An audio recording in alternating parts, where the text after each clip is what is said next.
За амар минь дүү. За Монгол ардын хөлөг тоглоомыг таниулж байгаа ээлжид хүчилгээ та бүхэндээ хүргье.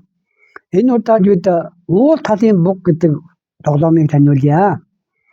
За энэ тоглоомыг тоглоход бол хүмүүстэй ан агнуурын сэдвээр хоорондоо ярилцах, мөн амьтдын шинж чанарыг ярилцах. Яагаад гэвэл энэ тоглоом дээр 2 буг 24 нохоогоор тоглодог ийм тоглоом байгаа.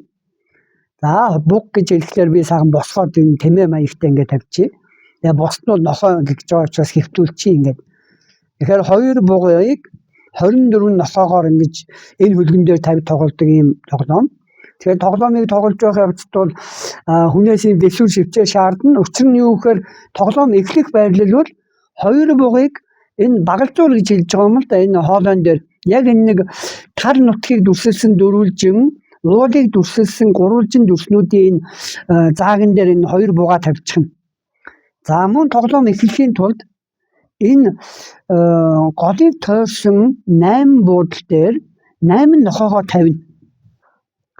За ингээд 8 нохоог ингэж тавьдаг. Энэ бол тоглоомын эхлэх байрлал байгаа юм. За ингээд энэ бол эхэлж байгаа байрлал. За ингэсний дараа буг авсан тоглогч нүүж энэ тоглоомыг эхлүүлдэг байгаа. Нүүхдээ харайж нохоон дээгүүр харайгаад харайс нь нохоогоо хөлгөөс авдаг. Харин нохоо авсан 24 нохоотой тоглогч бол нохоогоо бүрэн тавьтлаа өдийгөндөө бугтаа өрсөлдөхгүй. Яаж аль буудал дээр нохоогоо байрлуулвал би бугаа аль болох өөрийн нохтой авч үлдэхгүй л гэж бодно. За ингээд цаашаа буг авсан тоглогч цаашаа харайгаад энэ нохоог авлаа. Ингээд энэ нохоонуудыг бол хондоо тоглоомоос хасаад байгаа гэсэн үг. За ингээд нохоо авсан тоглогч дараагийн буултаа энд тавья. Өөрөөр хэлбэл бидний зорилго бол энэ хүүг идүүлэхгүй байхыг зорж байна гэсэн үг. За буг авсан тоглогч дараагийн нүүдлээ хий.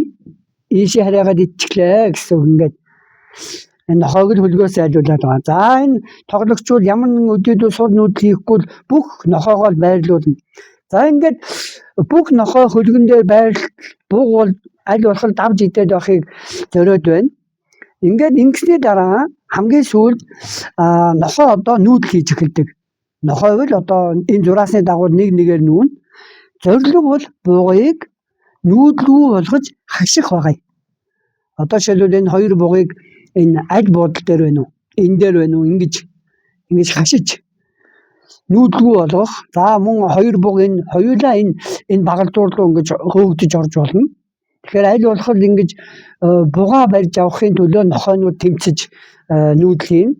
Буг бол аль болох олон нохоог давж хөлгөөс авч гарахын төлөө нүүдэл хийдэг юм тоглоом байна. За энэ бол энэ уул талын буг гэдэг тоглоомын мөн хамгийн жижиг хөвлбөр байгаа.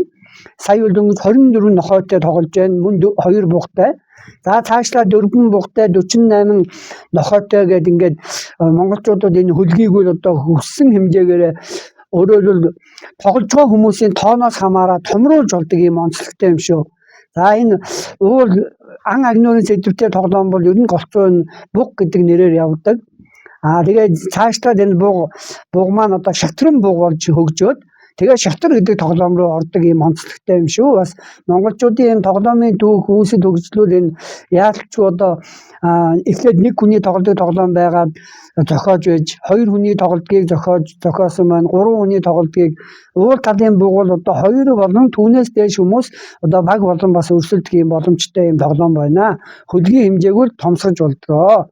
За ингээд монголчуудынхаа тоглоом наадмыг таньж мэдэж үр хойчтой сайхан өвлүүлж хамт үр хойчтой хүм болгоход нь хамтдаа сайхан оролцож байгаа нийт монгол түмэндээ гэлээлаа. Баярлалаа.